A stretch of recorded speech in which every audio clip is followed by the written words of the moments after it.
Olá, pessoal. Boa noite. Boa noite a todos. Meu nome é Márcio Cotes. Aqueles que estão entrando. Muito bem. Olá, pessoal. Olá, pessoal. Boa noite a todos. O pessoal está chegando aí. Meu nome é Márcio Cotes. Sou um dos participantes aqui dessa live, aqui no perfil da Get Global International. Então, boa noite a todos aí. Vamos aguardar aqui a entrada do Matheus. Matheus Passos, DPO em Portugal. Vamos ver aqui se ele está já para entrar aqui. E vamos aproveitar aí para a gente. Oi, Márcio. Boa noite. Não, se você está me ouvindo, você está me vendo? Pronto. Estamos te ouvindo, te vendo ainda não, agora sim. Tudo bem? Estamos te vendo também. Como vai, meu caro? Tudo bem? Tudo ótimo, ótimo. Antes de mais nada,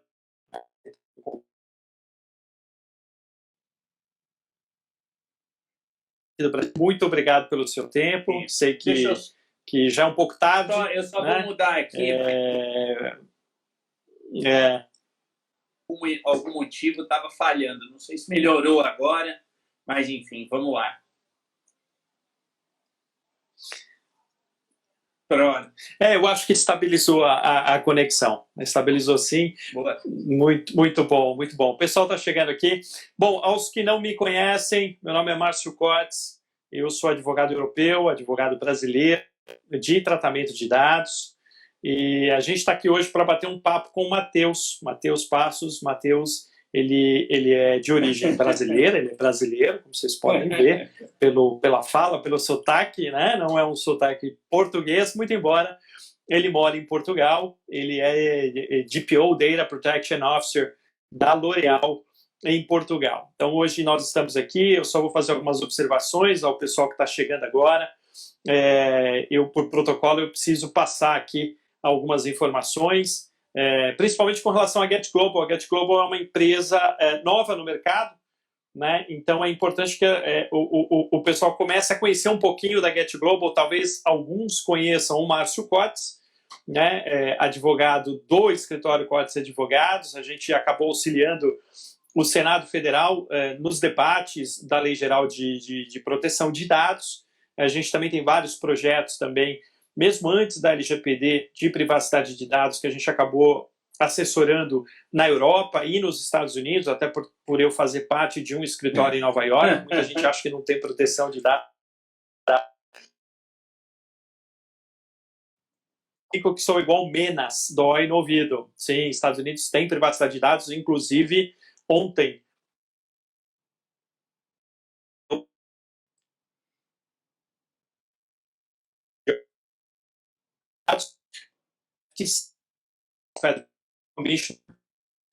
Além do Brasil, ontem oficiou aquele aplicativo TikTok, justamente por questões de uso de dados pessoais. Então,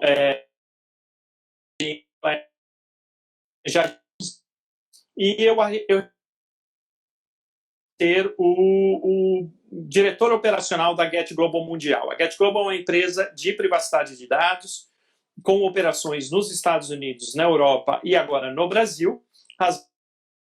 Este foi recém-criado de dados. A Get Global ela tem cursos de formação de DPO fora do país. Eles são conhecidos como bootcamps. O último que nós tivemos, o penúltimo foi na cidade de Nova York. Normalmente são cursos intensivos de uma semana. O último foi em Lisboa. O próximo seria em Bruxelas, mas em razão do Covid, isso foi adiado. Né? A Get Global dos Estados Unidos agora está migrando para a plataforma online. Nós estamos com a Get Global Internacional com uma série de webinars muito interessantes para aqueles que gostam também de se aprofundar em privacidade de dados no âmbito mais internacional. A gente teve um primeiro com o Aaron Weller, que é um instrutor, além de ser instrutor da Get Global, é instrutor do IAPP, que é um profissional norte-americano que falou de boas práticas. Tivemos o Rob Masson, que é um profissional de privacidade de dados na Inglaterra. Ele é fundador do DPO Sentry, que é uma consultoria de terceirização de DPOs na Inglaterra. Ontem falamos de privacidade de dados na América Latina e convidei como diretor operacional o Fabrício Mota, o Fabrício da Mota. E amanhã nós vamos ter um muito interessante também sobre CCPA, California Consumer Privacy Act e Data Breach, com Victoria Beckham, uma das melhores advogadas norte-americanas em privacidade de dados. Então, estou dando esse overview. A Get Global norte-americana foi para a plataforma online, tem curso que foi lançado, já temos vários inscritos norte-americanos, indianos, para esse curso de formação de DPO. A mesma coisa para DPO aqui no Brasil. Nós temos também cursos de formação. Então, feito esse overview, agora fazer o histórico de onde que entra o Matheus nessa história. Nós, da Get Global do Brasil, fizemos uma série de webinars sobre legítimo interesse, que, aliás, acabou virando também um curso que a gente chama curso de entrada, é um curso que a gente posta na Udemy por um valor irrisório. Inclusive, o link está lá na bio da Get Global Brasil, para quem tiver interesse de se aprofundar sobre essa base legal do legítimo interesse. E o Matheus era uma das pessoas que estavam interessadas no assunto, né? Entrava todos os dias. Imagina, pelo contrário, mas se você fosse chato, a gente não estaria aqui hoje, né? Claro. Na verdade, a gente acaba sempre agregando. Eu acho que essa é uma característica, a gente vai criando famílias, né? Um dos outros participantes, Matheus, que era o Ulisses, não sei se você lembra, o Ulisses é do CERPRO, nos fez um convite, eu vou participar da conferência do CERPRO sobre legítimo interesse, vou estar também lá com o Fabrício da Mota, vou estar também com a doutora Maldonado. Então, você vê que tudo isso vai criando uma grande rede de conexão e hoje estamos aqui, né? Muito bom estar com você aqui. Eu o conheci quando a gente estava ali falando sobre legítimo interesse, que virou esse curso online, me chamou muito a atenção, né? Toda vez que entra alguém com perguntas muito pertinentes e colocações mais pertinentes, porque o Brasil ainda vive um momento ainda de criação de profissionais de privacidade de dados. E aí vem aquela dúvida, porque a gente não conhece todo mundo do mercado, isso é natural, como também nem todo mundo nos conhece, né? Me desculpa, até então. E depois fala assim, mas como assim? Você não conhece o Matheus? Para você ver, né? E aí eu fui querer saber, nossa, mas quem que é essa pessoa que participa e tão interessada em legítimo interesse? Porque é um assunto que muita gente não gosta de colocar, foge do assunto, né? A gente até criou esse curso em cima de um livro que nós publicamos, né? O pessoal está perguntando aqui do curso, curso na Udemy, custa acho que R$35, se eu não me engano. Tá lá, são 8 horas de conteúdo, gente, e o link está justamente na bio aqui para quem está perguntando. E aí eu fui pesquisar quem que era o Matheus, e aí fiquei sabendo, a minha pergunta direto foi para um conhecido em comum, que também é um profissional ligado à Get Global, inclusive ele participou como instrutor do Bootcamp de Lisboa, que é o Carlos, que é o DPO da Fujitsu em Portugal. Exato. Aí o Carlos falou, ele que falou, mas como assim você não conhece o Matheus? E o Matheus está aqui hoje. O Matheus é DPO da L'Oréal. Matheus, vamos aproveitar então essa oportunidade para conhecer o Matheus. Matheus, qual que é a sua trajetória? O que te levou? Eu acho que todo mundo tem uma certa curiosidade, né? Tocando a Get Global, é natural brasileiros nos perguntar como é que eu faço para essa carreira internacional. Primeiro, você precisa ter conhecimento das normas internacionais, mas seria interessante saber a sua trajetória, o que te levou a Portugal, o que te levou à privacidade de dados e o que te levou a L'Oréal. Oportunidade, né? Como eu brinquei agora há pouco, eu estava lá no curso, assisti todos os webinários do legítimo interesse, estava sendo o chato lá com as perguntas e comentários. Mas agradecer aí pela oportunidade de fazer esse bate-papo e criar essa família, como você falou, concordo plenamente, acho que isso é essencial, ainda mais agora, no momento em que o Brasil está aí tentando tirar o atraso da proteção de dados, né? E eu acho que uma das coisas que a gente pode fazer, eu digo a gente que tem uma experiência mais internacional, é contribuir e trazer o que a gente vê fora para quem está no Brasil poder aproveitar e correr ainda mais, né? Avançar ainda mais. Então, quero agradecer essa oportunidade, muito bem-vinda. E muito obrigado, então, pelo convite, né? Mas, em termos de trajetória, eu diria assim, primeiro, eu gosto sempre de deixar claro, a minha primeira graduação, quando ainda estava no Brasil, e já começo dizendo que eu estou morando aqui em Lisboa há quase 6 anos, 5 anos e meio, desde 2014. Mas já chego, por que eu vim para cá? Na verdade, eu fiz, em primeiro lugar, ciência da computação. Então, morava em Brasília antes de vir para cá, e aí fiz ciência da computação. E aí, um belo dia, me deu assim aquela coisa de, não, eu vou, porque tinha outros objetivos à época, e eu eu fiz o curso de ciência da computação e fui fazer ciência política. Fiz uma graduação em ciência política, aí fiz o mestrado em ciência política, e aí, no meio do mestrado, eu comecei a dar aula de ciência política, mas eu comecei a dar aula para alunos de direito. Então, assim, eu dou aula para alunos do curso de Direito. Eu comecei com Teoria do Estado, Introdução à Ciência Política, aquelas matérias introdutórias, filosofia, metodologia, ainda em 2003. Na verdade, eu comecei a dar aula em 2002, mas com mais, assim, como profissão mesmo, como docente, digamos, em 2003, estava aí na metade do meu mestrado. E aí, nesse período aí, eu comecei, claro, fiz pós-graduação em Direito Constitucional, fiz em Direito Eleitoral, estudei coisas de Direito Civil, porque, obviamente, para dar aula para alunos de Direito, o meu objetivo sempre foi juntar a ciência política com o Direito Constitucional, principalmente Direito Eleitoral. Então, estudei alguma coisa por conta própria, fiz algumas pós-graduações. E aí, quando chegou lá 2013, 2014, eu falei, eu vou fazer um doutorado fora do Brasil, em Direito. Então, eu vim para cá para fazer o doutorado em Direito, fiz, claro, em Direito Constitucional, Eleitoral. Eu não sei se você conhece aqui, mas eu estou agora esperando para fazer a defesa, né? Ou seja, o júri está pronto e etc., mas às vezes demora um pouquinho. Então, eu estou esperando isso. Na Universidade de Lisboa. Você está fazendo na de Lisboa?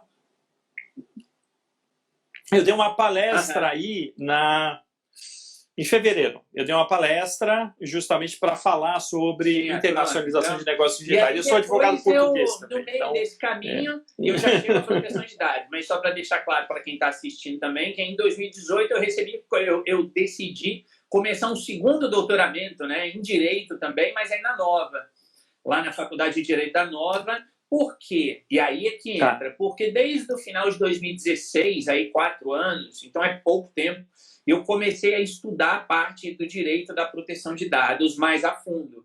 Claro que já tinha aquela noção, mas bem básica de privacidade, vida íntima, blá, blá, blá. Mas aí eu falei, não, vou estudar. E por quê? Porque estava ali na época em que o RGPD, como a gente diz aqui, né, o regulamento europeu, tem ali a tradução, eu sempre gosto de brincar com o pessoal, né? Mas o regulamento foi aprovado e tudo mais, e eu falei, olha, eu vou me aprofundar um pouco mais nisso. Por quê? Porque eu percebi que aquilo ali tinha um pouco da área técnica, digamos assim, que é o meu background. Não é, eu digo, é a minha formação por ser a primeira, mas é muito mais hobby. Ainda que eu dê aula, eu também sou professor na Nova, na Faculdade de Direito da Nova aqui, só que eu dou aula de programação. Eles têm ali uma linha que é Direito e Tecnologia, e uma das disciplinas é essa de programação, então dou aula de programação, então trabalho como defensor da L'Oréal e dou aula ali na Nova. Mas a ideia foi essa, na verdade, foi meio assim, ver um nicho que eu vi que estava surgindo, porque ainda que já existisse a diretiva, mas não era a mesma coisa, por óbvio. E aí eu falei, poxa, mas esse regulamento exige aqui uma pessoa que vai precisar ter um conhecimento jurídico e técnico ao mesmo tempo. Eu tenho isso, por que não? E aí eu comecei a me dedicar, fiz uma série de cursos.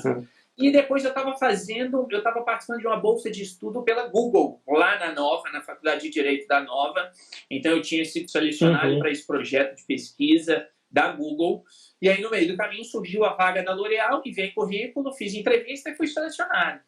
E eu sempre gosto de dizer que um dos motivos foi justamente esse conhecimento técnico, foi a junção das duas áreas. Quer dizer, ainda que eu não seja advogado, eu até estudei, fiz aqui o curso de Direito durante 1 ano e meio aqui, porque eu queria, até mesmo conhecer um pouco mais do sistema jurídico daqui de Portugal, então fiz lá, mas não cheguei a terminar. Mas, claro, não sou advogado, ainda que, curiosamente, aqui em Portugal, você sabe disso, né? Quem termina o doutorado pode ser advogado, então, quando eu terminar, de repente, até eu tiro a carteira da ordem aqui. Mas é mais ou menos isso, né? Quer dizer, a trajetória ela tem uma evolução. E eu também, antes de vir para cá, trabalhei muito na área de gestão. Lá nessa faculdade em Brasília que eu dava aula, eu trabalhei por 6 anos como diretor, como responsável pela área de pesquisa. Então, tinha o seu aspecto mais científico, acadêmico, mas tinha o seu lado de gestão de projetos. E isso acabou também, eu acho que contribuindo um pouco, e contribui, eu vejo que contribui para essa atuação como DPO aqui na L'Oréal. Estou lá na L'Oréal 1 ano e meio, na verdade. Então, não é tanto tempo assim, mas esse 1 ano e meio equivale a, sei lá, 5 anos aí de estudo. Né? Sem dúvida nenhuma. E é interessante, né? Porque na minha experiência, que já tem 4 anos e meio, eu lembro que quando o senador Ricardo Ferraço me convidou para ajudar o Senado na discussão da LGPD, foi justamente por causa dessa experiência internacional que já tinha, à época, 1 ano e meio, né? Sim. Porque isso já faz mais ou menos 3 anos. Essa experiência, ela realmente potencializa a sua atuação. E eu costumo dizer que o DPO, ele me lembra muito uma charge, que óbvio que não é minha, mas que eu já vi, você já deve ter visto, que tem a figura, tem uma imagem de um elefante e está escrito TI. E tem lá um pinguinzinho e está escrito jurídico. Né? Eu normalmente acrescento um passarinho e ponho ali gestor de projetos. Sem dúvida. E o DPO é a mistura dessas 3 coisas, né? Porque, invariavelmente, ele tem projetos de privacidade de dados e processos, né, que ele precisa tocar. Né? Por exemplo, um DPIA não deixa de ser um projeto, começo, meio e fim. Né? E ele precisa ter habilidades também de TI, do ponto de vista de entender saber fluxo um de dados, mais do que mais técnico, como a gente segurança de informação, sem dúvida. O comum sabe, né? Quer dizer... E isso eu acho, desculpa até te cortar, mas sem dúvida nenhuma. Até porque, imagina, estamos num bate-papo aqui, meu cara. Eu também gosto de dizer, né? Você junta essa questão do processo, da visão do processo com a área de TI, você consegue fazer uma recomendação que seja adequada àquele processo, porque o DPO está defendendo a empresa também, né? Ou seja, ele precisa ter essa visão. E eu vou ainda acrescentar, sem dúvida, e eu vou acrescentar que quando você tem esse conhecimento técnico, para mim, o que mais agrega quem tem esse conhecimento técnico é no Privacy by Design. Porque no Privacy by Design é onde você tem que, de certa forma, viabilizar o projeto com um conceito de privacidade. Se você entende da parte técnica, você consegue trazer soluções, às vezes, técnicas com um mindset de privacidade, né? Então, eu acredito muito nessa mistura, que, óbvio, ela não precisa estar 100% concentrada num DPO, ela pode ser uma equipe multidisciplinar, mas ela pode ser encabeçada pelo DPO, e o quanto mais de informação ele tiver, mais ele vai conseguir extrair dessa equipe, né? E fala um pouquinho pra gente como é que é a sua rotina lá na L'Oréal, lógico, sem falar propriamente da L'Oréal, da operação, mas como é que é essa rotina, né? Você até comentou, só aproveitar aqui, porque a hora que você estava falando, eu falei, acho que vale a pena fazer esse comentário. Se você se tornar advogado em Portugal, você vai ter que fazer uma escolha, na verdade, né? Porque Portugal é o único país na Europa que já tem um posicionamento por parte da Ordem dos Advogados Portugueses, onde ele diz que o advogado da empresa não pode ser o DPO.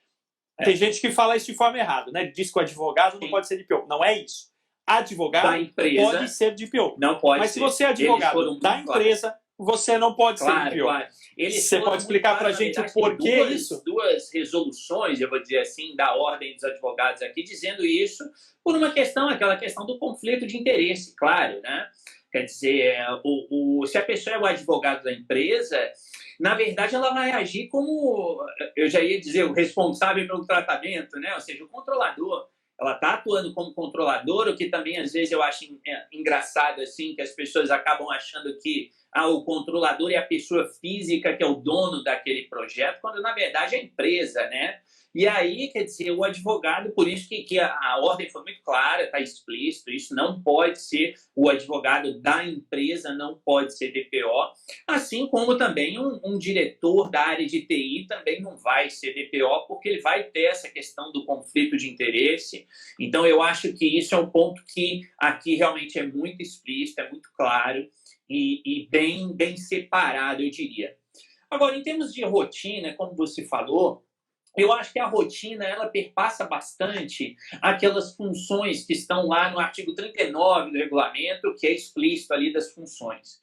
Quer dizer, é bem mesmo aquela questão de você aconselhar, de você informar, de ficar por dentro, e aqui em Portugal até tem o grupo lá de inteligência artificial, que a nossa conhecida Flávia enviou lá também a decisão recente aqui em Portugal sobre a medição de temperatura, então a gente precisa sempre estar de olho nisso. Hoje mesmo eu estava trabalhando pela L'Oréal aqui de casa, claro, mas também tive a oportunidade de assistir 2 webinários, um sobre marketing, porque por óbvio, e isso não é nenhum segredo, toda empresa grande faz marketing, né? Então é a questão de cookies, a questão do interesse legítimo ou de consentimento e por aí vai.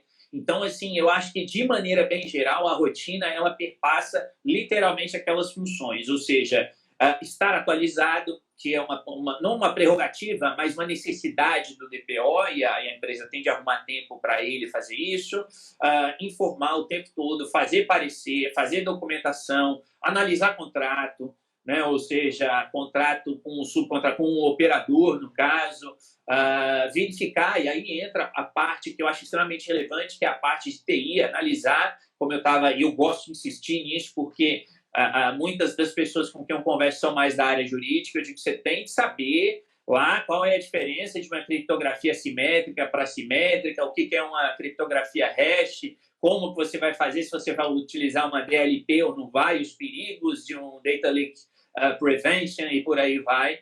Então, assim, eu acho que essa rotina ela pressupõe muito nisso. Quer dizer, é uma rotina, por um lado, no sentido de você, claro, fazer mais ou menos a mesma coisa. Mas, ao mesmo tempo, é uma rotina, e pode parecer estranho, mas é uma rotina não rotineira. E eu digo não rotineira em que sentido? Porque a cada novo dia tem um projeto novo, e aí, não só o meu caso, mas o caso de colegas daqui, como o Carlos, por exemplo, de empresas maiores, que tem áreas diversas que querem fazer coisas diversas, e o tempo todo você está mexendo com projetos novos, com coisas diferentes, tem que estar por dentro, não tem como fugir disso. Então, eu acho que... Sim, pode.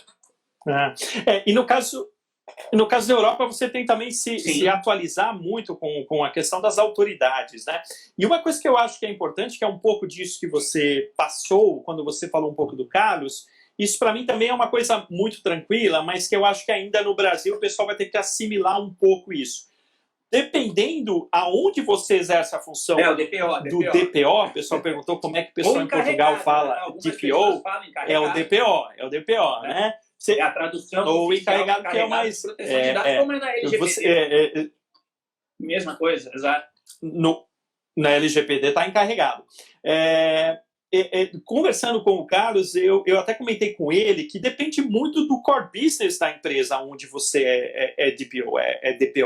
Né? No caso do Carlos, ele é DPO, ele é brasileiro também, gente, ele é um dos instrutores da Get Global, e ele é o DPO, né, da Fujitsu em Portugal. Quando você trabalha numa empresa como a Fujitsu, com core business, inovação, o que você vai ter de projetos onde você vai chamado para Privacy by Design, talvez seja muito mais o volume do que numa empresa, eventualmente, do e-commerce ou do varejo ou outros setores. Por isso que eu já costumo comentar com o pessoal que vão ter especialistas em nicho daquilo que faz o DPO. Vai ter DPO que vai conhecer mais de Privacy by Design, vai ter DPO que conhece mais de PIA, né? ou conhece mais de manutenção de cultura ou de marketing ou coisa que vale. Como tem, por exemplo, o advogado, que é um advogado que vem do setor financeiro, ou ele vem do setor, a mesma coisa, TI, né? Então eu acho que é um pouco disso. Né? Hoje, a sua experiência na L'Oréal, que me parece que é uma empresa, óbvio, que tem um viés muito de preocupação com a sua marca, consequentemente, tem esse viés da proteção, tem o viés também do marketing, Se você tivesse na Fujitsu, talvez as experiências seriam diferentes, eu acho, né? Sim, eu acho que você acha que é um pouco disso mesmo, então? O DPO ele vai precisar ter uma noção, inclusive, daquelas outras legislações que fazem parte do setor em que a empresa trabalha. Né? Então, nesse sentido, eu acho que sim, eu concordo, eu acho que tem uma questão mais vinculada a determinados nichos, dependendo do foco da empresa. Agora, isso também não quer dizer que o DPO não deva ser bom nas outras áreas, quer dizer, ele tem de ser bom em tudo, e no seu nicho ele tem de ser, assim, excelente. Claro. Né? Não tem como fugir. Claro. Condição sine qua non é conhecer, né, legislação, sem dúvida nenhuma, pelo menos uma boa metodologia de gestão de privacidade de dados, né, e aí aplicar projeto para isso, né, então se você conhece minimamente, tem alguns, né, que existe, por exemplo, tem um que eu chamo de Podgun, que é um data Privacy Management System. Você tem que entender, e óbvio, tem que entender muito de segurança de informação, justamente para esse viés. Aliás, vai um abraço aqui para o professor Edson, que é professor da FIAP, em São Paulo, um profissional, uma referência aí em segurança da informação, que está aqui assistindo a gente aqui. Beijo também para a Flavinha, que você citou aqui. Agora. E uma outra coisa também, pegando nisso, que eu acho relevante, é que o DPO ele não pode esquecer que ele está tratando de um direito fundamental, né? Então, isso também eu acho que faz parte de ter essa perspectiva, no sentido de lembrar que ele não está ali atuando contra a empresa, nem contra o titular, nem contra a autoridade nacional, e ao mesmo tempo não está a favor de nenhum desses, né?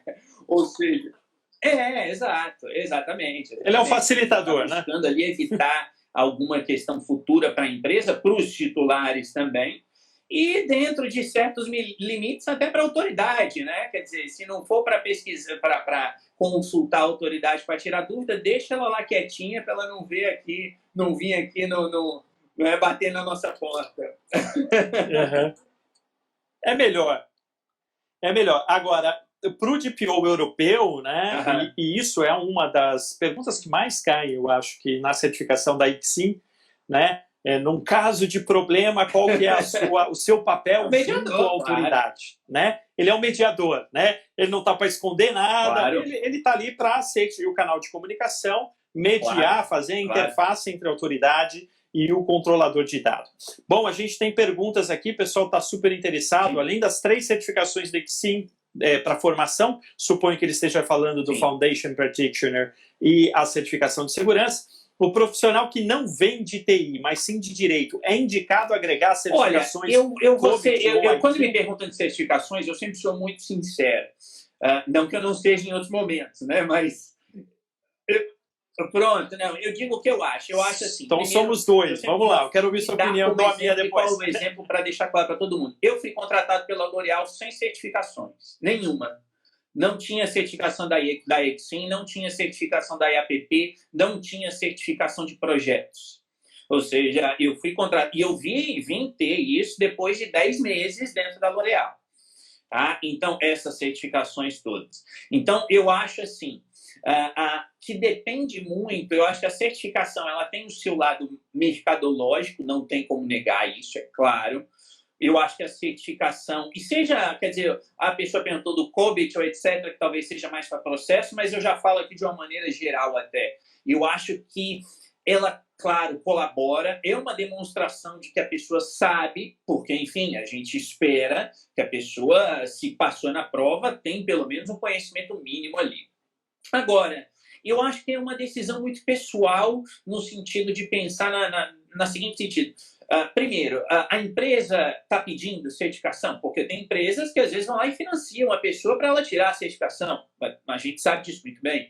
Segundo, se não é o caso, eu acho que a pessoa tem de pensar em termos da sua própria valorização para o mercado. Será que gastar lá 200, 300, 500 dólares numa certificação vai te trazer retorno? E aí a pessoa precisa fazer essa conta e ver no bolso dela. E terceiro, uma questão pessoal. Eu sempre gosto de dizer, por exemplo, quando eu fiz lá a trilha da ICSIM, né, essas 3 que você citou agora, depois me deu uns 5 minutos e eu falei, eu vou fazer a da Essentials também. Eu não precisava.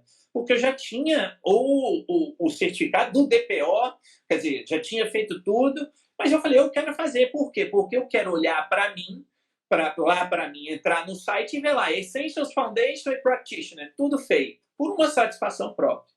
Então, eu acho que isso precisa ser levado em consideração. Agora, e também, eu acho que, eu digo essa questão do mercado, de olhar para o mercado, olhar para a empresa-alvo que a pessoa está buscando trabalhar, porque, de repente, a empresa não valoriza aquilo. Então, talvez ela não que não valorize no sentido de menosprezar, mas dizer, olha, para mim aquilo é importante, o importante é que você saiba do assunto.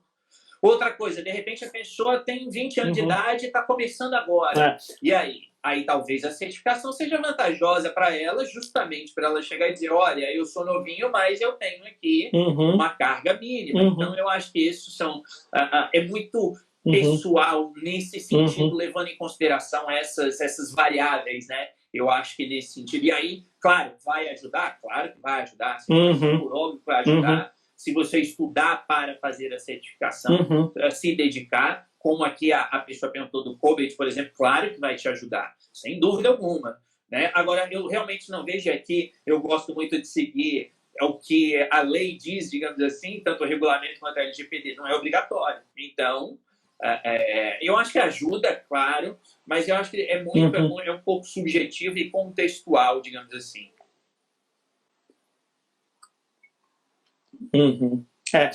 Eu tenho uma opinião parecida. Eu também, muito embora a gente trabalhe com isso, que é justamente a formação e, consequentemente, ligado a algum tipo de certificação, eu, sinceramente, acho que, obviamente, muito mais importante do que você ter a certificação é você ter o conhecimento. E conhecimento você consegue verificar se a pessoa, de fato, tem, independente da certificação. Não sabe nada. Conheço profissionais que têm a certificação, seja ela qual for, IATP ou EXIM, mas não quer dizer que ele, de fato, saiba.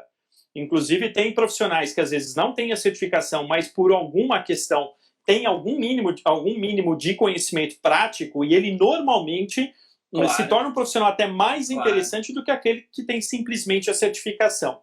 Né? Então, a certificação é algo relativo, não, para mim, não é uma certeza de conhecimento. Acho que a questão prática ela vem acima até mesmo da certificação, mas é óbvio que isso é limitado, não é todo mundo que tem essa possibilidade. E eu ainda digo mais, isso é só a minha opinião. Quando eu ia prestar as minhas certificações, e isso eu não falo para me gabar, não, porque de fato ocorreu. O pessoal falou, não, você não vai prestar a certificação. Eu falei assim, mas como eu não vou prestar a certificação? Márcio, você já leu a bibliografia do Essential? É o livro que você escreveu. Sim. Né? Então, assim, é só um exemplo de que a certificação é algo relativo, né? Onde, de repente, o seu nível de conhecimento, seja pela experiência que você tem, ou seja lá o que for, ela está acima até do que ser certificação. Agora, é óbvio que ela tem um valor de mercado. E eu vou colocar uma coisa também muito interessante, que, no meu ponto de vista, que vem acima até mesmo disso, que depende aonde você fez o curso para a sua certificação. Eu, de fato, acho que, principalmente para os brasileiros, quando você tem uma experiência, ela pode ser acadêmica, ela não precisa ser prática, internacional, quando você começa a entender como é que, de fato, isso acontece em Portugal, como isso acontece na Alemanha, como isso acontece nos Estados Unidos, esse mix de conhecimento que você traz de fora, porque são países que tratam da questão há muito mais tempo do que nós, você consegue, de uma certa forma, buscar dessa experiência acadêmica, não prática, e aplicar, de repente, até numa entrevista, né? Onde, por exemplo, no caso da Get Global, ela tem os cursos de formação que são bootcamps que são internacionais. Então, por exemplo, nesse de Portugal, quem deu um módulo de segurança foi o Head de Segurança de Informação da EDP em Portugal. Que é a maior empresa, a maior companhia elétrica que tem em Portugal. Quem deu a parte relacionada à parte do DPO foi o Carlos, que é o DPO da Fujitsu. Quando você vai beber na fonte, quando você busca isso, é outra coisa. O nosso, que seria agora em Bruxelas, vai ser, né, ele foi postergado, mas uma hora ele ocorre, vai ser com a DPO da Nestlé. Né? Então, eu acho que essa experiência acadêmica internacional, ela te traz um mínimo de experiência que, às vezes, do ponto de vista de experiência prática, você ainda vai demorar um pouquinho mais. Mas, pelo menos, você consegue buscar um pouco disso. Então, só para resumir, certificação é importante, tem o seu valor, só que, de fato, Claro, primeiro, claro, você tem que claro. entender, você precisa Não aprender, de jeito né? nenhum. Certificação não resolve tudo, né? Muito bom, muito bom. Legal, tem mais perguntas Pra aqui, nós, elogios todos nós. mil para você aqui, Matheus, até Matheus é gênio. Muito bem, Matheus é fera, muito bem, muito bom. Estou buscando aqui, de certo modo, o DPO deve ser um representante do titular de dados na empresa. Bom, se você adotar esse papel, você já está no ótimo caminho, né? Se você sempre estiver na posição do titular, você tem uma chance muito grande aí de acertar, né? Deixa eu ver aqui. Nossa, você tem tanta coisa aqui. Eu nem estou vendo, eu só vi tudo alguns isso nomes aqui. ali conhecidos. Matheus é um dos melhores professores. Meu cara, eu vejo tudo. Eu vejo tudo. Legal, o pessoal está elogiando aqui o curso de legítimo interesse. Foi muito rico, obrigado, gente. O pessoal perguntou aqui também. Vamos aproveitar, enquanto eu não estou tentando localizar aqui, que eu vi que tinha uma pergunta muito boa aqui. Que tipo de formação eu ia perguntar para você sobre o legítimo interesse? Vou pôr de lado aqui. Vamos à pergunta aqui. Que tipo de formação enfrenta menos obstáculo nessa trajetória do DPO? Formação de TI, aprendendo a legislação. Aprendendo TI. Formação em direito, com capacitação em TI. Ou formação administrativa e de compliance? Eu acho. O que você acha? E eu me sinto muito tranquilo para dizer, porque, como eu disse, como eu estou aí nos dois, então, ou talvez até certo ponto nos três, eu tenho. Ninguém pode me acusar de estar puxando sardinha para o lado de um ou do outro, né?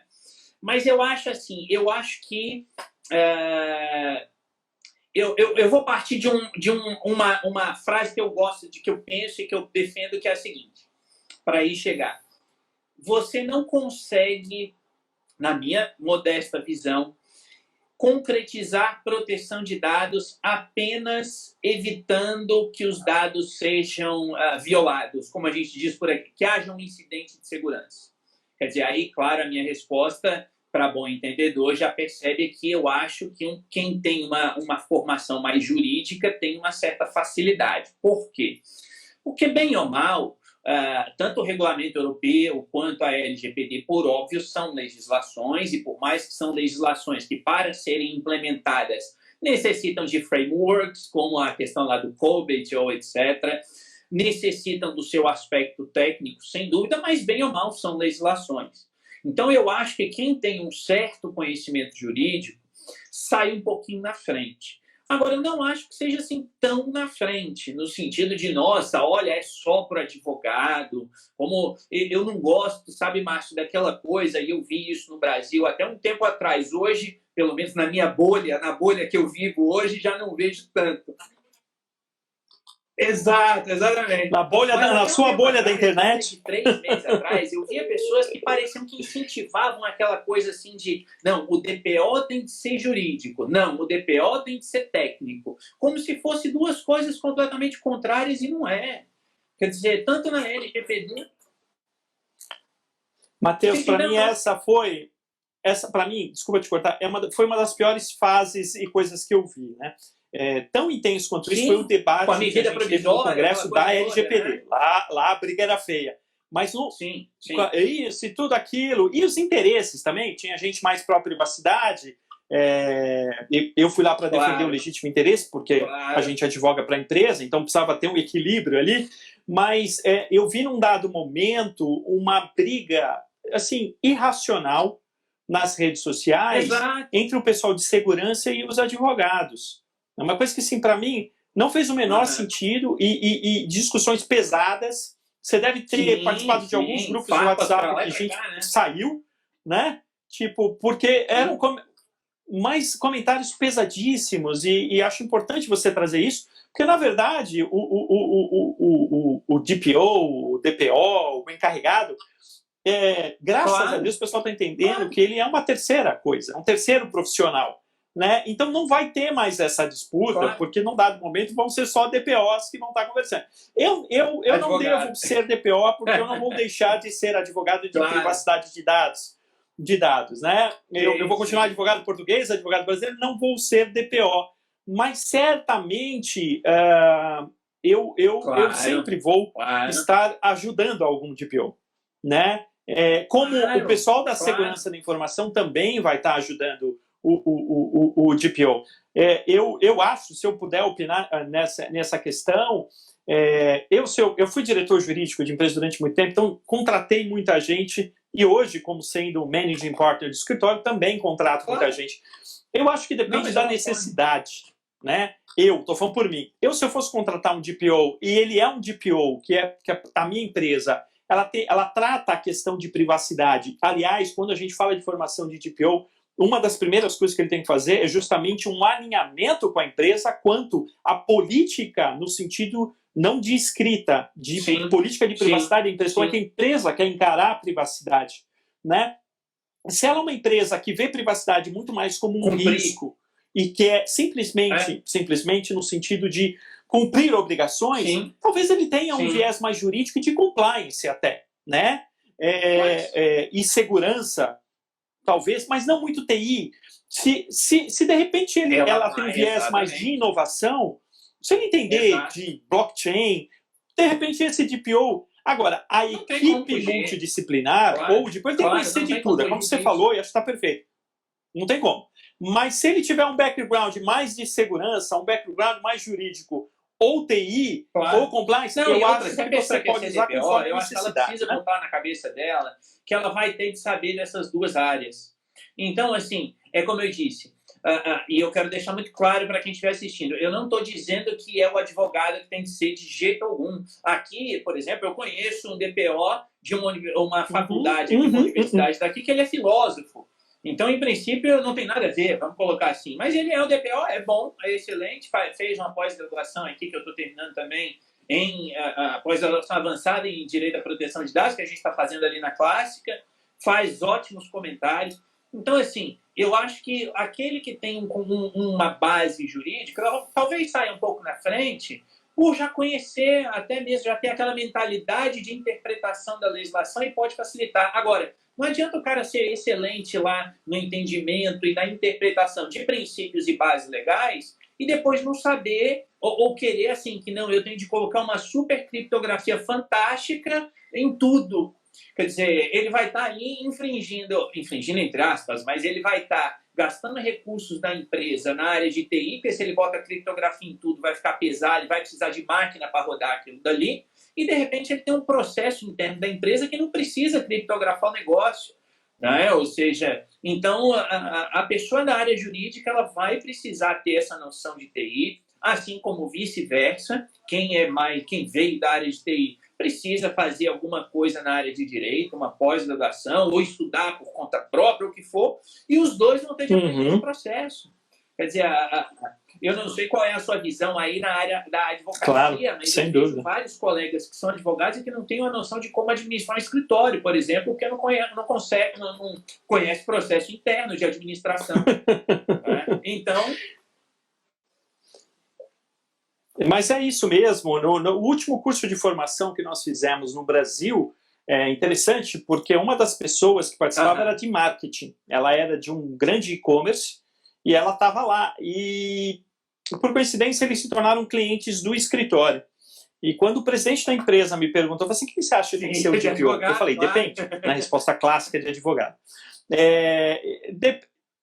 O que você pretende mais com essa área de privacidade? Ele falou, ele foi muito sincero, ele falou assim, olha, óbvio, eu quero estar dentro da lei, né, não quero ter problema, mas mais do que isso, eu quero passar uma imagem para os meus clientes de que nós somos uma empresa ética e ter uma comunicação facilitada com os meus clientes, porque ele achava, e eu também, acho que todo mundo, que logo no começo vai ser uma relação um pouco estressante, sempre todo mundo desconfiando de todo mundo, e eu falei, olha, pega aquela pessoa do marketing. Aquela pessoa do marketing, ela vai poder se comunicar de uma forma interessante com os titulares dos dados, porque este é um dos papéis do DPO, e não há problema nenhum de se formar uma equipe de suporte para o DPO. Né? Então, ela tem uma formação, ela buscou as certificações da ITSIM, ela vai ter um suporte do escritório especializado, que vai fundamentar as decisões dela e da empresa no que se refere à parte legal, muito embora ela conheça, porque ela fez o curso e, de fato, ela conhece. Ela vai ter o suporte da área de segurança da informação. Então, dentro de uma equipe porque também não adianta você pôr um DPO lá que tem um perfil todo sisudo, sendo que a empresa investe, ele tem que ter soft skill. Eu lembro no último evento que eu participei internacional, eu não me lembro. Foi um desses webinars internacionais de um grande evento de privacidade de dados nos Estados Unidos, que foi cancelado, e eu estava lá como um dos participantes que iria falar, e a pergunta que veio é assim, que precisa de hard skill, a gente já entendeu, né? Quais são? Que é jurídico, um pouco de segurança, eu entendi, mas o que mais? Soft skill. Se você não soubesse comunicar para viabilizar coisas dentro da empresa e se comunicar com os titulares dos dados e com a autoridade, você vai ter problemas muito sérios. Porque se você não se comunicar com os seus pares dentro da empresa, você vai ser o no man, né? Não pode, não pode, não pode. Exato. E a gente tem que trabalhar em equipe e viabilizar. Com os titulares, você está falando em nome da empresa. Então, você tem que fazê-lo de uma forma que seja uma forma agradável, alinhada com a estratégia. Né?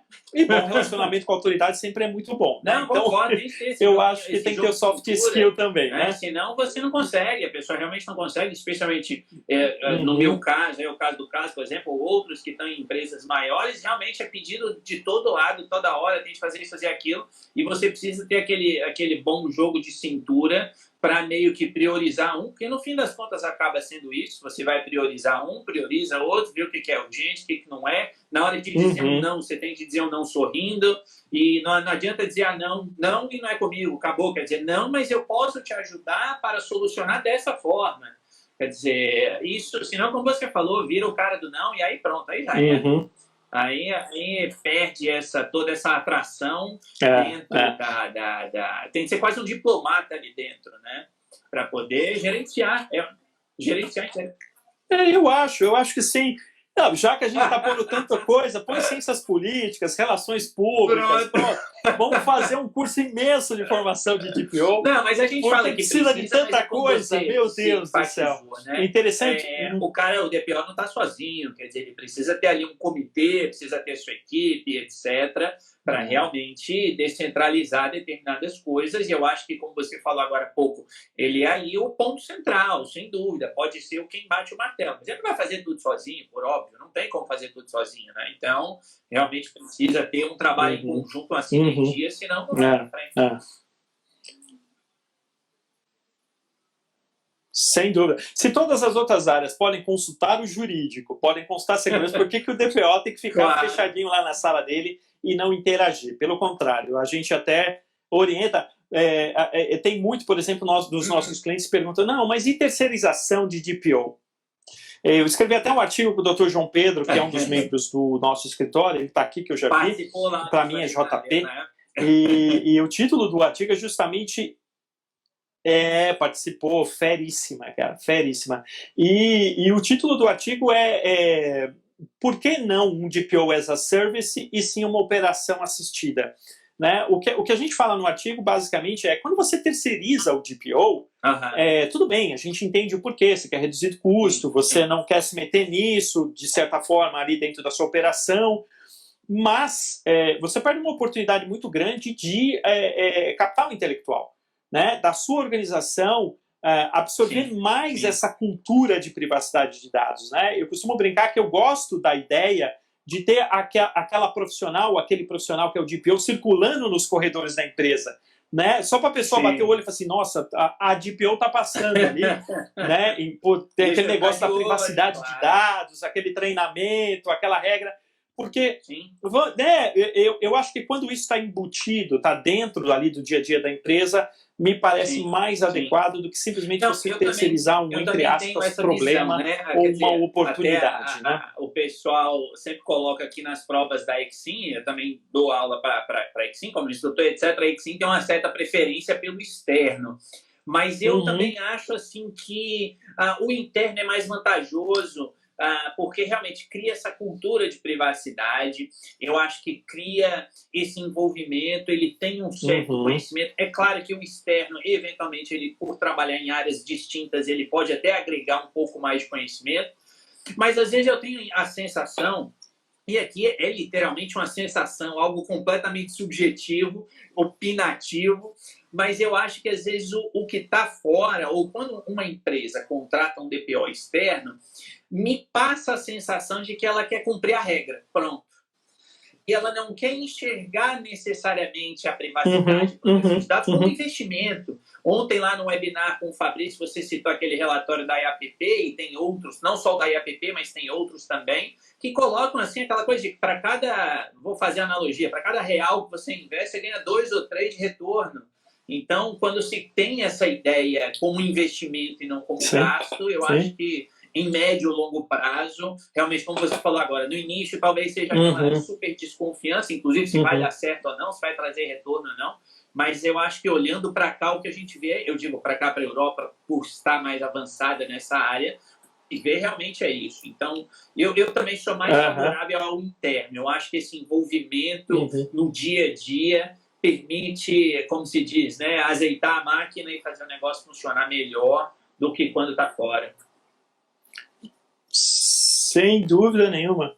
Sem dúvida nenhuma. Por isso que a gente chama de operação assistida, né? Você pode até colocar um DPO lá, mas você vai ter ali a assistência por parte de uma consultoria especializada que vai poder trazer para o DPO ou essas outras experiências, né? Você imagina, né, enquanto consultoria, hoje a gente está, sem falar números, porque eu não gosto muito, mas muitos projetos que vão desde siderúrgica, associação sem fins lucrativos com mais de 4.000 colaboradores, os maiores e-commerces, varejistas, são setores distintos. Inclusive nós, aqui eu não estou querendo fazer nenhuma propaganda, é mais para acrescentar mesmo, e aí não é Get Global, hein? Eu não deveria estar falando isso aqui. O pessoal da Get Global vai puxar minha orelha, porque eu fico falando do escritório, mas é porque os assuntos se conectam.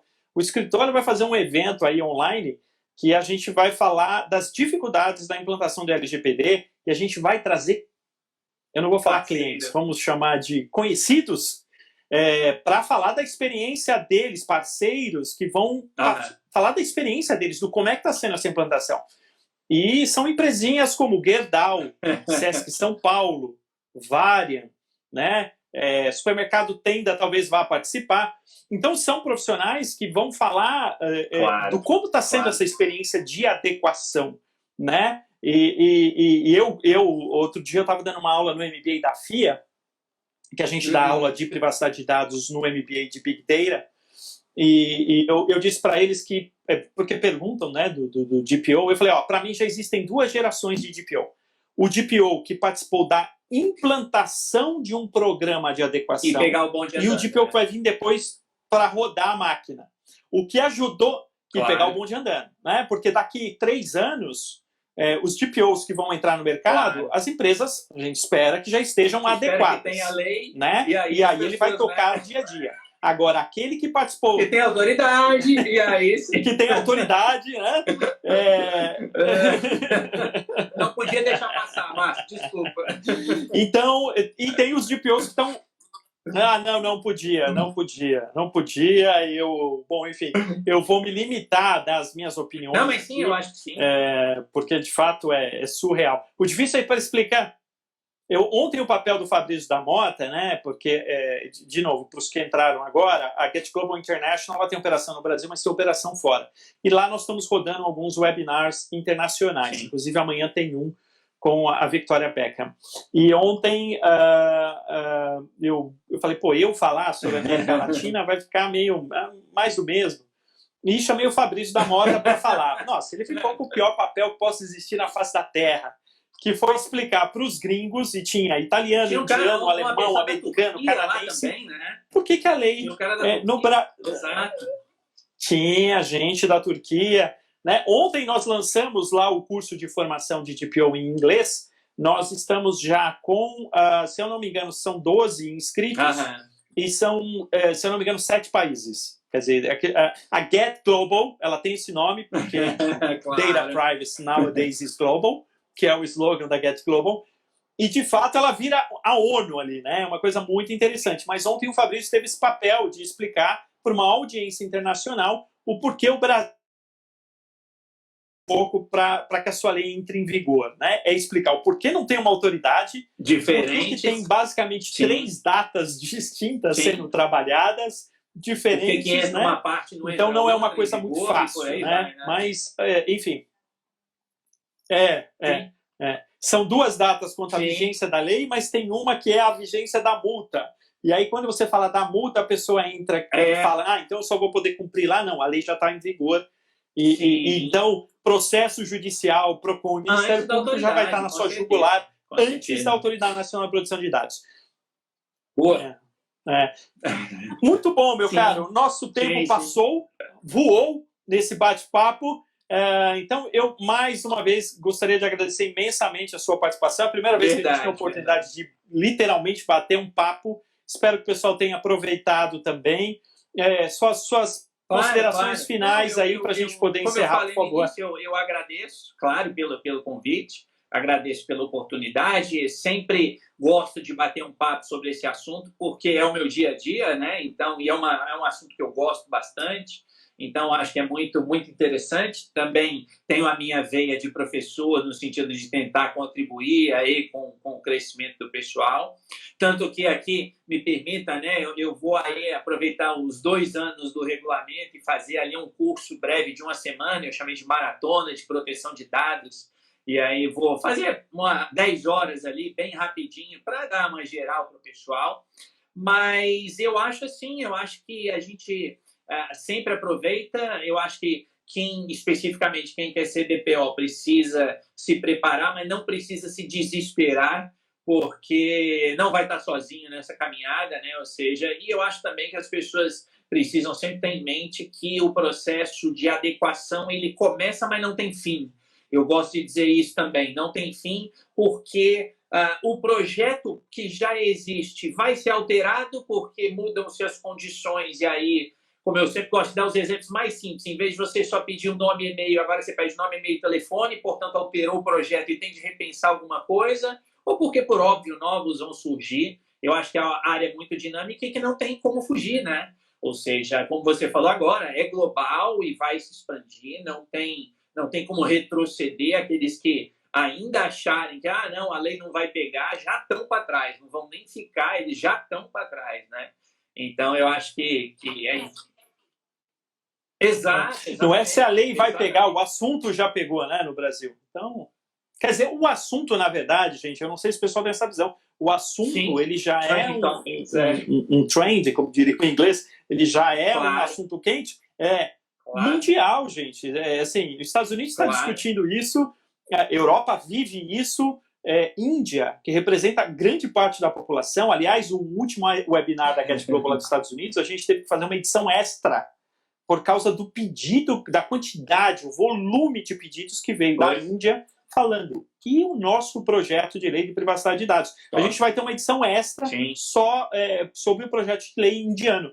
Então, o legal para colocar para vocês é, gente, pense nessa carreira internacional. Acho que essas 2 pessoas que nós citamos aqui, Matheus, o Carlos, são exemplos dessa carreira internacional. Eu tenho... Existem Estados Unidos, só que você precisa desse conhecimento internacional e aí depende muito de onde você vai buscar. Obrigado a todos. Bom, mais uma vez, muito obrigado, meu caro. Ao pessoal aqui, imagina, eu reitero o convite, se quiserem relacionado à Get Global, o curso de legítimo interesse, que foi o que nos fez nos conhecer. O link está na bio. Quem quiser formação mais internacional, Get Global International, está aí. Só vai precisar dominar o inglês aí, porque vocês perderam uma bela oportunidade que foi o Bootcamp em Lisboa. Eu consegui convencer os gringos em fazer em português. Mas, gente, tem muita gente boa. Tem 1 minuto aqui final que o Instagram está me avisando. Gente, eu vou tirar aqui o crachá, né? Não falar só de Get Global. Sigam o Matheus, é um profissional que tem muito a agregar de experiência prática, de conteúdo teórico. Tem muita gente no mercado e pouca gente boa, né? A gente está aqui, mas o Matheus também está lá, tem outros também, e assim a gente vai fazendo um ecossistema e se ajudando na medida do possível. Acho que é um pouco disso que está precisando. Vamos parar de briga aí, pessoal de segurança de informação, pessoal... Nossa, e isso, graças a Deus, isso parou. Bom, gente, Obrigado, 20 segundos aqui eu tenho para agradecer imensamente vocês. Obrigado, Matheus, mais uma vez. Fiquem com Deus. E tchau, tchau. Um abração. tá bom. Até mais, gente.